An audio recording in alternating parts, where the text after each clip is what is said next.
Je suis né en 1959, ma première exposition date de 81, donc vous voyez c'est pas hier, c'était il y a 30 ans. J'ai fondé, pour ainsi dire, un mouvement qui n'est pas réellement un mouvement, dont le nom a été donné par un autre artiste qui est Ben et qui a nommé la figuration libre, mais c'était surtout pour nommer un groupe d'amis artistes que sont François Boiron, Robert Combas et Rémi Blanchard, à une certaine période, au tout début où on exposait ensemble et où on défendait un retour à l'image, un retour à la peinture pour certains. Pour moi, c'était plutôt un retour à l'image. Dans un monde de l'art, il faut se rappeler la fin des années 70, qui était dominé par l'art minimal, l'art conceptuel et support surface en France. Donc c'était un mouvement, pour moi-même, dans mon travail, c'était très lié au mouvement punk. J'avais 17 ans en 77, j'étais vraiment corps et âme dans cette musique.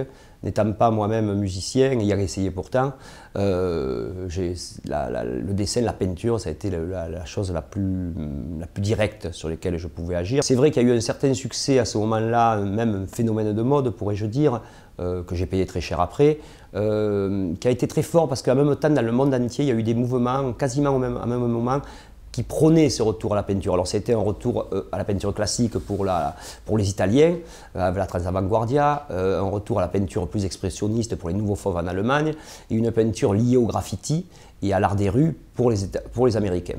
Il y a eu la bad painting avant avec Schnabel, etc. Donc un retour aussi à la peinture, et puis surtout ce mouvement post-graffiti derrière nous avec Keith Haring et Basquiat principalement.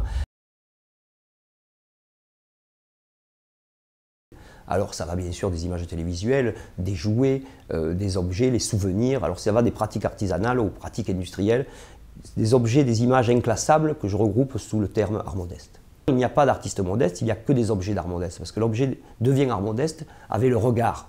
Mon regard, le regard de l'artiste, mais aussi le regard du collectionneur. Alors je dis aussi qu'il peut y avoir les artistes modestes peuvent être les collectionneurs, parce que accumuler, trouver, regarder, c'est un geste modeste. Il y a 12 expositions et on survole un peu tous les genres. Bien sûr, l'art contemporain, c'est quand même une des bases. Moi, je suis un créateur contemporain, donc j'invite des artistes, mais des artistes qui ne vont pas forcément faire voir leur œuvre, qui vont peut-être faire voir les choses qu'ils aiment ou les images qui les influencent, ou les images avec qui, ou les objets, les images avec qui ils ont des connexions dans leur œuvre. Et puis la musique aussi, le cinéma, l'art brut, les arts populaires, les arts ethniques, c'est-à-dire des productions d'autres pays, etc. Tout ça, c'est dans nos prérogatives. Depuis un an, je vis à Séville, en Andalousie. C'est très agréable, je commence un nouveau travail là-bas, sur les images, bien sûr, les images d'origine catholique qui sont très très fortes et qui deviennent une espèce de ferveur religieuse qui m'avait touché quand j'habitais au Mexique, parce que j'ai habité 4 ans à Mexico City. Et là, c'est vrai qu'en ce moment, je travaille, bon, on ne verra le travail que dans 3-4 ans, mais je travaille là-dessus, là-dessus. Et c'est vrai que je me partage, et comme c'est pas très loin de Paris, je suis tous les mois à Paris où j'ai aussi un atelier. Je ne suis pas à Montmartre, je suis à Barbès, alors que depuis 2006. Je suis là, mais il fallait que je trouve un lieu pour entreposer mes livres, mes collections d'objets, tous mes enfants, enfin, il fallait que je trouve un lieu. Et le nomadisme, ça va bien un peu, mais le nomadisme, il faut être léger pour être nomade. On ne peut plus se déplacer. À la fin, je me déplaçais avec des containers. Avec ma femme, on en avait un peu marre, donc on a eu la chance d'avoir ce lieu. Comme ça, après, on peut partir léger. Moi, je m'ennuie très vite quelque part. Au bout de 3-4 ans, je m'ennuie. Et d'ailleurs, dans l'art contemporain, ce qui m'est arrivé à la fin des années 80, j'ai travaillé pendant 10 ans avec mon frère. Avant, j'ai travaillé avec Boiron, Combas, etc. Puis maintenant, je travaille avec des artisans, mais très divers dans le monde entier. Il me faut des choses qui m'animent, moi. Il me faut des... Alors j'admire les gens comme certains artistes qui sont comme Jules Verne, qui peuvent faire le tour du monde, aller sur la Lune en restant dans une chambre à Nantes. J'admire ça. Moi, moi je suis plutôt comme Nicolas Bouvier. Il me faut être ému, être accroché par des choses que je découvre, donc il me faut ce déplacement. Je ne suis jamais aussi meilleur que quand je suis en déplacement, quoi. Parce que je pense arriver à attraper les choses, parce que je ne vois jamais un touriste. Quand je vais quelque part, que ce soit au Ghana, au Bénin, au Cameroun, dans les Caraïbes, au Mexique, etc., soit j'y vis, soit je travaille avec les gens, quoi. Je fais des ateliers, je travaille avec des artisans qui ont pignon sur rue, je travaille avec des gens qui sont des professionnels, à qui je demande un travail différent, puisque je leur demande d'interpréter mon travail, ou je leur demande certaines choses différentes de ce qu'ils pratiquent. Ça se passe souvent assez bien, mais je travaille, que ce soit sur le continent africain ou en Asie, je travaille vraiment avec des professionnels toujours dans leur domaine. Des gens qui... Je ne vais pas utiliser des petites même pas chères, c'est ça que je veux dire, quoi. Il y a une grande différence. Hein. Quand je fais des sculptures au Cameroun, comme depuis 2003, je travaille avec des artisans. Fumban, c'est une ville où il y a plein d'ateliers de bois et de bronze.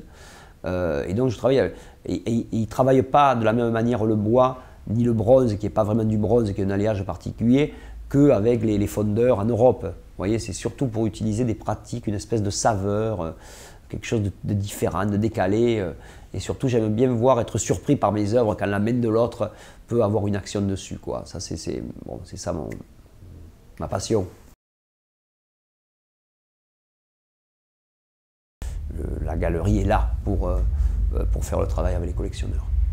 Donc je ne connais pas trop, mais j'en connais quand même. Il y en a pas mal, vu que les galeries en vendent quand même pas mal. Vu que mes œuvres ne sont pas chères aussi, hein. Par rapport au marché international, c'est pas cher du tout.